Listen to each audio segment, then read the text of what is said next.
सरकार और प्रशासन कोरोना को लेकर लगातार सुविधाओं, खासकर ऑक्सीजन और वेंटिलेटर के सुविधाओं के बारे में किसी प्रकार की कोई कमी नहीं होने की बात लगातार कहती आ रही है, मगर हकीकत तो कुछ और ही बयां कर रही है।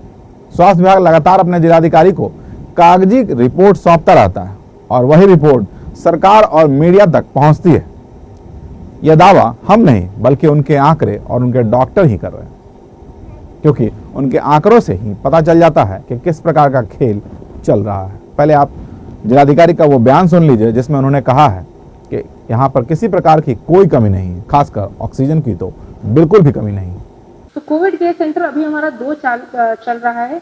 एक अंबेडकर बालिका छात्रावास जो महुआ रोड पे है हाजीपुर में ही, और दूसरा ANM ट्रेनिंग स्कूल राजा पाकर में है।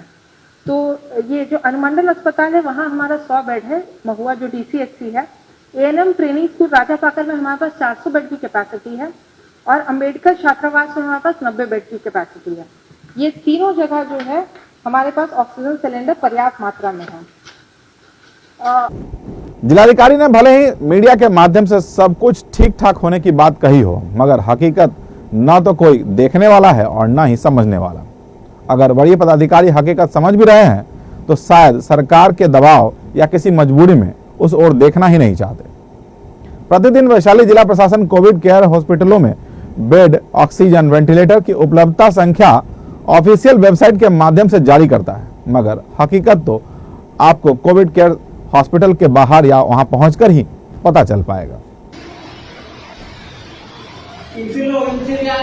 आपको क्या दिक्कत है? ऑक्सीजन कब से मिलेगा? डॉक्टर कोई आया है कि नहीं? डॉक्टर अभी तक आया है देखने के लिए? नहीं। डॉक्टर देखने नहीं आया? ही बोले ना, ही बोले। आप बोलिए ना, आप डॉक्टर आया है अभी? अब आए बेडशीट मैडम वही पुराने वाला बिछा दिया गया। बोल रहे हैं कि बेडशीट नया वो नहीं मिलेगा। इसका सोया हुआ पेशेंट है, वही नया पेशेंट दिखाया हो कि सोया हो? नहीं, ये बेडशीट किसने खोल करके रखा हुआ था। वो आए बोले कि नहीं ये धोया हुआ है।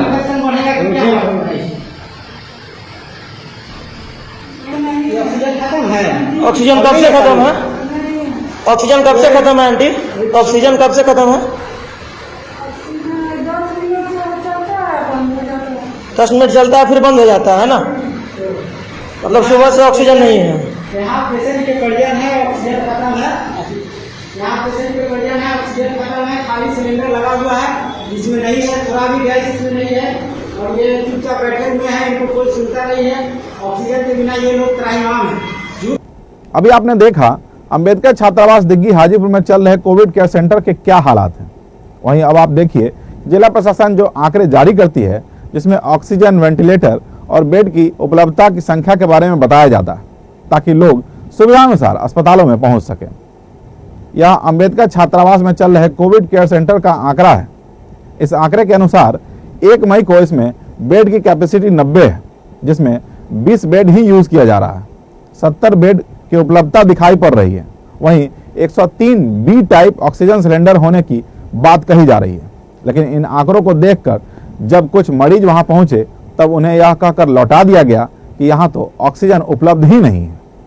उन मरीजों में से कुछ मरीजों ने महुआ विधायक डॉक्टर मुकेश रोशन को इसकी शिकायत की, और जब आंकड़ों के अनुसार डॉक्टर मुकेश रोशन ने वहां के deputy superintendent nodal officer doctor Ranjit Kumar से दूरभाष पर बात की, उन्होंने साफ तौर पर कह दिया कि ऑक्सीजन नहीं होने की जानकारी सभी बड़े पदाधिकारियों को है।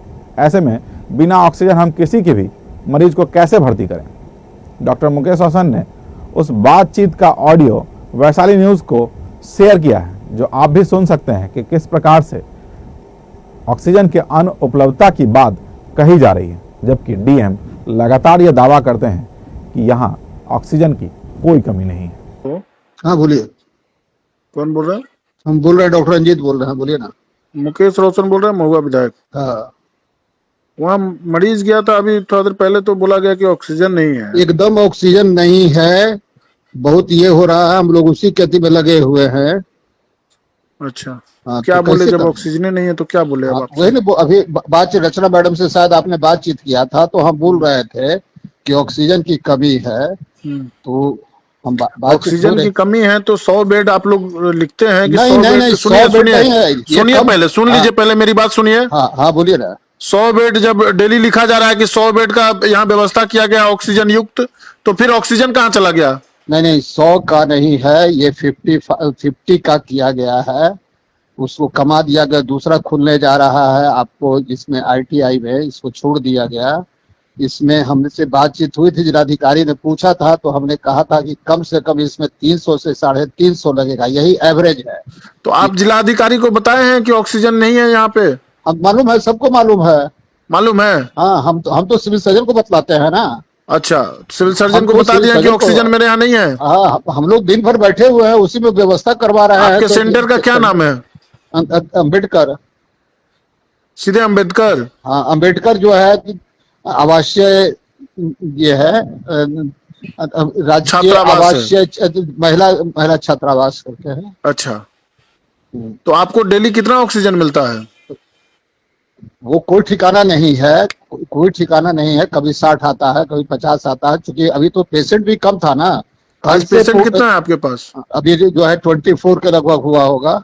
24 मरीज का भी ऑक्सीजन आपके पास अवेलेबल नहीं है, यही ना? इसमें 24 या 72 74 होना चाहिए। अच्छा 74 क्या है इसमें, ये 3.3 से आप गुना कर दीजिए उसको। अच्छा, ये हमने एम्स से बातचीत किया, PMCH से बात करके हमने बतलाया है। हाँ। तो जिस समय हमारे यहाँ 15 और 10 था, उस समय चल जा रहा था, लेकिन जिस समय 24-25 हो गया तो जो है पेशेंट का तो बढ़ने लगा। तो वो 24 जो है उसके लिए है ऑक्सीजन, उसके अलावा के लिए नहीं है? नहीं, उसमें भी हमारा ऑक्सीजन कंसंट्रेटर लगा हुआ है। अच्छा, कब जाकर के ये हो रहा है? कंसंट्रेटर से दे रहे हैं वो लोगों को? कंसंट्रेटर से कुछ लोगों को दे रहे हैं, कुछ ये क्या हो रहा है, ऑक्सीजन आने का है? लगे हुए कुछ हैं। चांसेस है आज की आएगा? नहीं, आज देखिए क्या है, हम लोग तो भेजे हैं उसको, तो और भेज रहे हैं, सिलेंडर भेज रहे हैं, अच्छा, सिलेंडर भेज रहे हैं, ये कर रहे हैं। अभी तो हमने कुछ किया, हमारे कुछ रिलेटिव लोग हैं, वो लोग था हमने कहा कि भाई नहीं है, तो हटाए हैं, दूसरा अभी जगह जो भेजे मरीज हैं। गया था उसको नागेंद्र सनी और एक ईश्वरी सिंह, उनको भर्ती किया आपकी नहीं किए? नहीं, हम तो वहां पर नहीं हैं, वहां पर के अभी शिफ्ट नोडल दूसरे लोग हैं। अभी जरा पता कर करके हमको हम जरा बता बता रहे दीजिए कि हैं, वो हम है पता कि लगा रहे हैं, बात कर ले रहे हैं कि कौन कौन अगर अवेलेबल है कंसंट्रेटर से ही देना होगा तो उनको एडमिट कर करके और आप इलाज शुरू करवा दीजिए। किसी को नहीं, सरकार लगातार कहती है कि हम किसी को ऑक्सीजन के बिना नहीं मरने देंगे, तो ये ऑक्सीजन जब है नहीं तो आदमी जिएगा या मरेगा? आप ही बता दीजिए डॉक्टर साहब। अब तो मैं तो हमेशा देखते होंगे, हम हमेशा मैं अपने संगठन की तरफ से उठाते रहता हूँ कि ये गड़बड़ी है, ये गड़बड़ी है, ये गड़बड़ी है, करते रहता हूँ। और मैं तो प्रिंसिपल सेक्रेटरी के WhatsApp पर, उनके SMS पर डायरेक्ट में लिखते रहता हूँ जो गड़बड़ी होती है। तो क्या सुधार हुआ? संजय जी से कई बार मेरा काम, आखिर वैशाली जिला में सुन लीजिए रंजीत जी, वैशाली जिला में जब 3-3 सेंटर चल रहा है और आपके यहाँ के बारे में लोगों को बताया गया कि 90 या 100 सेंटर बेड ऑक्सीजन के साथ है, खुलने वाली थी ये, लेकिन इसको जो बाद में परसों शायद हुआ है डिसीजन कि नहीं, यहाँ नहीं होगा, एक ITI में खोला जाएगा, क्योंकि यहाँ उतनी सुविधा नहीं थी। तो ठीक है, अगर 85 बेड है तो 50 बेड के लिए ऑक्सीजन चाहिए, तो उतना मिलना चाहिए ना? हमको तो चाहिए। हमने तो कहा कि मिनिमम अगर पूरा कंसंट्रेटर अगर बढ़िया से काम करेगा तो आपको मिनिमम हमको जो है 100 to 150 चाहिए। उस पर बोले कि ना इससे नहीं होगा। DM ने कहा हमको कि फिर पता लगाइए। हमने फिर पता लगाया, हमने मुजफ्फरपुर से बात किया, हमने पटना से बात किया। उन्होंने कहा कि नहीं, आप 100 भी बोले तो कम बोले हैं। और इस बात को जो है फिर अगर बैठक होगी तो हम बतलाएंगे इस बात को। हमने पहली बैठक में कहा था कि इसको 3.3 से कीजिए, गुना कीजिए। अच्छा, लेकिन नॉर्मली मरीज को तो 15 लीटर से 20 लीटर लगता है, जो ये रहता है आपको वेंटिलेटर पे रहता है, उसमें ज्यादा ऑक्सीजन लगता है। बिल्कुल आपने सही कहा है। ये तो किसी को कम लगता है, किसी को अधिक लगता है, तो ये इसीलिए 300 से 350 माना जाता है। अच्छा, इसीलिए माना जाता है 300 से 350। हमने बातचीत किया, नोडल जो है आपके एम्स के नोडल हैं संजीव, उनसे बात किया। जानते हैं डॉक्टर संजीव को, हम भी जानते हैं। तो संजीव जो है उनसे हमने बातचीत किया। संजीव मेरा बैचमेट है, तो उसने कहा कि थोड़ा देर में बतलाते हैं। उसके बाद थोड़ा देर में लोग आपस में तय किया और तब उसने कहा कि 300 से 350, इसलिए कि हमारे यहाँ वेंटिलेटर की व्यवस्था है नहीं, तो इसलिए बोला कि 300 से 350 लगेगा। खुद मेरा अपना भतीजा एडमिट है जो है उसमें, हम इसी सेंटर में लाने वाले थे, सीरियस हो गया 4 दिन पहले। तो हम बोले, चूंकि हम 2-3 दिन पहले जो है उनको लिख के दिए हुए थे, उनके WhatsApp पर डाले हुए थे, तो चर्चा चली थी मेरे नाम की। तो उस समय संजोग से खाली था, तो बोला संजीव के चले आओ। अच्छा, हम तो खुद तो उसमें अभी परेशान नया हैं। मरीज को नहीं लिया जाएगा ना अब ऑक्सीजन देख की रहे कमी हैं के देख रहे कारण? हैं क्या पोजीशन होता है। अभी तो समय समय पर अभी तो हम जो है और कुछ प्रॉब्लम है उसको भी सोल्व कर रहे हैं, इसको भी सोल्व कर रहे हैं, 10 को सोल्व कर रहे हैं। हम तो मांग ही कर सकते हैं ना प्रशासन से। प्रशासन हम से तो नहीं मिल रहा है, यही ना? हाँ, तो हम तो मांग ही कर सकते हैं। अब जो है ये लोग प्रशासन लगे से हुए नहीं मिला हैं। अभी तक ना। आज जो आपने दिया होगा अपना मांग डिमांड जो दिया होगा, अभी डिस्कशन तक चल रहा है, प्रशासन से नहीं मिला। डिस्कशन चल रहा है, सारे लोग लगे हुए डिस्कशन हैं। से नहीं होता है रंजीत जी, मिला कि नहीं मिला ऑक्सीजन वो बताइए ना। अभी तक तो नहीं मिला है। ठीक, अभी तक तो धन्यवाद। आया है 15 ठीक ये है, ले जाए, अभी तक 7:30 हमको मिला है। ठीक, सुबह से धन्यवाद। लेकर 7:30। पूरा खेल आपके सामने है। सरकार और प्रशासन किस प्रकार काम कर रही है और किस प्रकार सेवा करने का दावा कर रही है, यह खेल आप भी समझ ही गए होंगे। इसलिए संभल कर रहें, घर से बाहर ना के बराबर निकलें तो जरूरत हो तभी निकलें। मास्क का प्रयोग जरूर करें और खुद को सुरक्षित रखें। वैशाली न्यूज आप सभी दर्शकों से यही अपील करती है कि आप घर में रहें, स्वस्थ रहें और खुद को और अपने आस पड़ोस को सुरक्षित रहने में सहयोग करें।